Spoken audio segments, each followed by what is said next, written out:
Moi, président de la République, je ferai fonctionner la justice de manière indépendante. Moi, président de la République, je n'aurai pas la prétention de nommer les directeurs des chaînes de télévision publiques. Je laisserai ça à des instances indépendantes.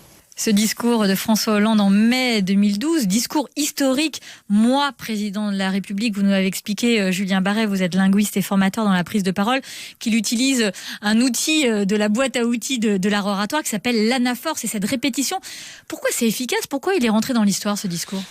Ce discours, comme beaucoup de discours en anaphore, est rentré dans l'histoire parce que c'est ultra efficace, que ça se déroule à l'infini. On a l'impression que ça s'arrête jamais. Et c'est fascinant. C'est pour moi la figure la plus efficace à l'oral. C'est que à la fois c'est un moyen mémotechnique. Si vous écrivez un texte, vous répétez toujours une séquence, ça vous permet de rythmer votre propos, d'entraîner le public et de dérouler à l'infini. Et il y a une sorte de litanie qui naît de ça. Presque hypnotique. Je me demande s'il n'a pas un tout petit peu hypnotisé au moment où ça advenait, où ça survenait, ce truc de nulle part qui se répète comme ça. Donc ça, c'était à l'anaphore de François Hollande, une anaphore réussie, donc il a bien utilisé l'art oratoire. Alors que c'est pas le plus grand des orateurs politiques, on est d'accord. Il est vrai, mais Julien Barret, est-ce que vous qui êtes spécialiste de cet art oratoire, est-ce qu'il y a des lourdeurs, des facilités que vous repérez dans les discours des politiques? Nous, on les sent parfois quand on est auditrice et auditeur, mais on ne sait pas toujours mettre les mots dessus. Et je pense que vous pourriez le faire aussi. En général, ça semble faux ou artificiel. Il y a beaucoup parfois de jargon managérial ou administratif, de sigles. C'est pour nous épater un peu, c'est pour nous embrouiller. Ouais, il y a cette dimension qui avait été soulignée par Molière, des médecins qui parlent en latin pour faire croire qu'ils détiennent un savoir que personne ne connaît.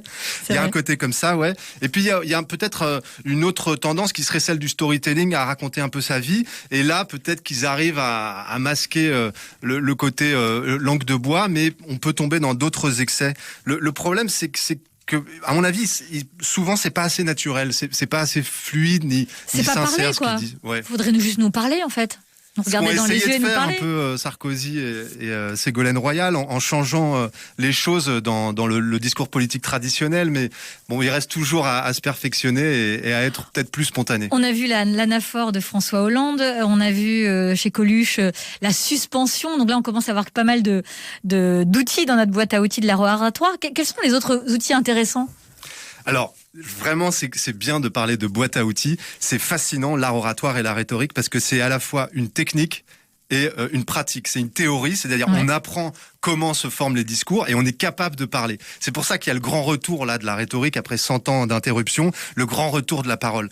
Et il y a plein de choses dans cette boîte à outils. Il y a toutes les figures de style qui existent et il y a plein de types de discours différents selon les contextes. Minute Papillon sur France Bleu, Sidonie Bonnec.